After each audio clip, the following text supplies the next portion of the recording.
Who wants to start? It's not funny. Okay, thoughts, coarse language. I got over it.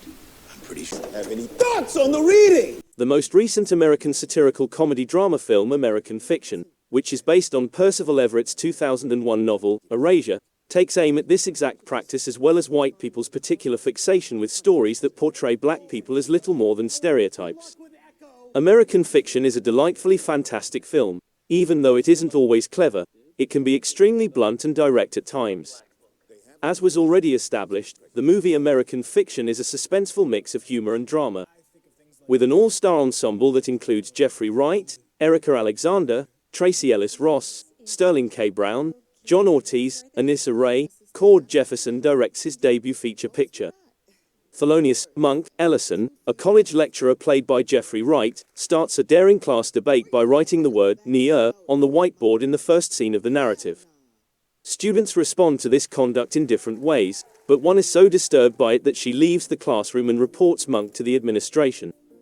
The audience responded to the film's humorous opening sequence with a mixture of laughter and cringe-worthy reactions due to the usage of the very contentious and derogatory word, near. This instantaneous, powerful response established the tone for the movie's thematic investigation and gave audiences a preview of what to anticipate from the remainder of the production. The narrative revolves around Jeffrey Wright's portrayal of Thelonious Monk Ellison, a middle-aged black writer who is fed up with the way the business disregards his work. Monk aims to provide an alternative narrative about black life, one that isn't limited to hardship, struggle, and fatherlessness. He is frustrated by the mainstream success of other black authors, whose stories frequently center around stereotypical themes of black trauma like drug dealing, incarceration, absent fathers, and street violence. Monk takes a risk when he chooses to compose a fictitious narrative under the pen name Stagg R. Lee and poses as an escaped prisoner. His book, My Pathology, which he renamed from My Pathology, acquires rapid attention, notoriety, and profitable publishing offers, exposing a harsh reality. The predominantly white publishing industry appears more interested in putting out corny accounts of black trauma than in examining the range of black experiences. In addition to navigating his job as a black writer, Monk deals with issues in his love and familial lives. Through conversations with individuals closest to him, the film challenges his views and ideals as it explores his path of personal and professional growth.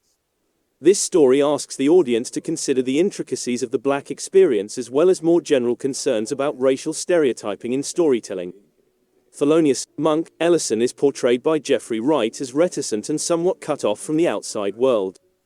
Monk lives alone and apart from his family in various ways. His siblings, Clifford Ellison, Sterling K. Brown and Lisa Ellison, Tachi Ellis Ross, also doctors, interact with Monk in different ways. Unlike his tense connection with Clifford, he is more intimate with Lisa and spends a lot of time with her. The film explores the issue of LGBTQ+ persons facing discrimination within the black community, which Clifford exemplifies via his gay identity. The fact that Monk resembles their father, with whom Clifford had a tense connection, contributes to their tense relationship. Their mother Agnes Ellison, played by Leslie Uggams, demonstrates the lack of acceptance Clifford experiences in his family by expressing difficulties in comprehending Clifford's sexuality and developing dementia. This further highlights the tension in the relationship. In the meanwhile, Monk suffers with his work's lack of global recognition even though he has produced multiple volumes. His opinions, which he begins by subtly disparaging another black writer, Sinatra Golden, played by Issa Rae, exacerbate this resentment. Monk is displeased that Sinatra's work, which he believes perpetuates stereotypes about black suffering, is receiving a lot of attention. Lorraine looks after Monk's mother and keeps the house clean. In addition to carrying up her responsibilities, Lorraine strikes up a love relationship with a neighborhood security officer while Monk and his siblings are abroad. The way Lorraine's character is portrayed in this story is unique. In contrast to the way housekeepers are typically shown in movies, where they are frequently neglected or treated as less than, Jefferson treats Lorraine like a valued member of the family, a respect that is far more common among Hispanic people. Lorraine's position is elevated in American Fiction from that of an employee to that of a family member. She invites Monk to lead her down the aisle and propose to her during her wedding because she has such a close bond with the family. This gesture offers a polite and refreshing depiction of the job of a housekeeper in a household, demonstrating the mutual respect and close bond between Lorraine and Monk's family. Avoiding the common misconceptions, American Fiction examines the complexity of black culture and experience. Scenes in the movie recognize the historical tragedy in black history, but filmmaker Jefferson takes a new angle on these stories.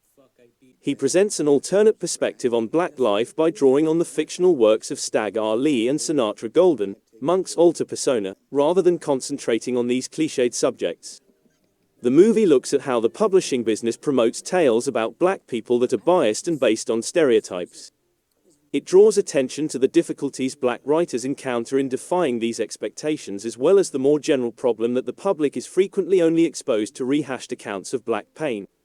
Rather from focusing on derogatory stereotypes, Monk's early work, which is eclipsed by the Pavology, sought to offer positive, enlightening viewpoints of the black experience in order to strengthen the community. The movie highlights the prejudice and preoccupation with cliched stories in the publishing industry.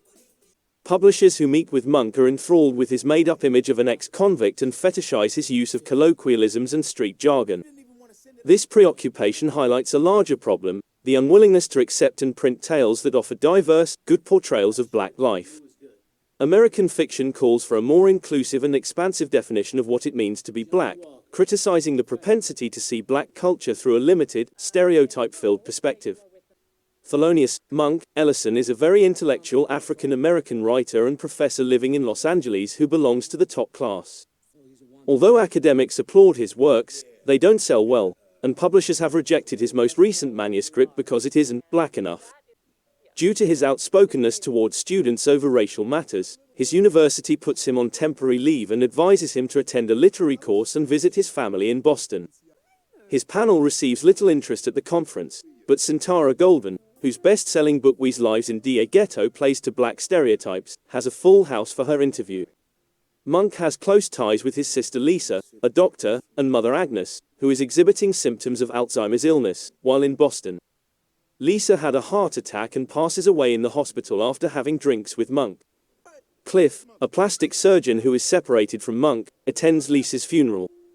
After being found cheating on him with a man, Cliff's wife filed for divorce. As a result, he now uses drugs often and has casual affairs.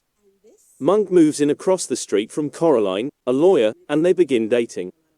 Monk, disgruntled by Sintara's success and the expenses associated with caring for his mother, produces a satirical novel titled My Pavology, which parodies the literary tropes commonly associated with black writers, such as gang violence, narcotics, melodramatic narratives, and deadbeat dads.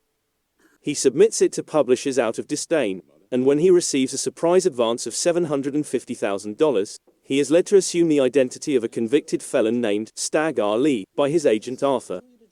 Wiley, the producer, offers Monk a movie deal as Stagg. In an attempt to sabotage the deal, the Monk demands that the title be changed to FC UK in response to the disparaging comments made by publishing executives. Surprisingly, the CEOs concur.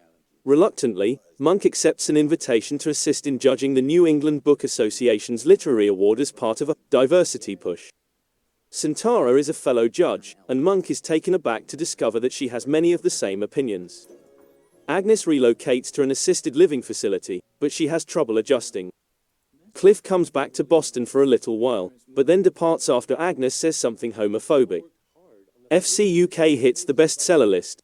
The FBI approaches the publisher, thinking that Stagg is a fugitive, as he said in interviews, while Coraline, Cliff, and the general public continue to be oblivious that Stagg is Monk. On the day of Lorraine's wedding, the family housekeeper, Monk discovers Cliff residing at Agnes's beach home among two other men. Although Cliff has been partying and doing drugs, he has never left Boston, and Lorraine is glad to have him at the wedding. Cliff and Monk talk about the aftermath of their father's suicide at the reception, and Cliff advises Monk to let others love all of him. By submitting FC UK for the Literary Award, Monk's publisher forces him to appraise his own book. FC UK is praised by the panel's white liberal limousine judges, but Sintara deems it pandering. Monk concurs, but goes on to claim that Sintara's work is trauma PRN and untrue to her middle-class African-American upbringing. In addition to giving the market what it wants, Sintara claims that she thoroughly studied her book by speaking with marginalized people and that it is not her fault if white readers develop preconceptions as a result of her writing. They fight and split up after Monk discovers that Coraline liked reading FC UK, which infuriates him even more. FC UK is declared the winner during the awards ceremony. Once on stage, the monk announces that he must make a confession. The narrative is revealed to be Monk's script, based on his experiences, which he wrote for Wiley's production business as a substitute for the FC UK movie. The screen goes to black at this point. Monk is still apart from Coraline and has not disclosed his identity to the general public. Wiley requests that Monk rewrite the conclusion even if he likes the screenplay. The monk suggests one in which he leaves the ceremony in order to make amends with his former girlfriend.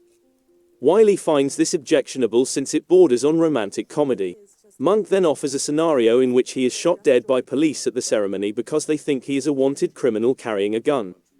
To Monk's dismay, Wiley, who is simultaneously shooting Plantation Annihilation, a blaxploitation movie, finds it hilarious, and production on the movie begins. After acknowledging each other, Monk drives out with Cliff and one of Wiley's actors, who is portraying a slave.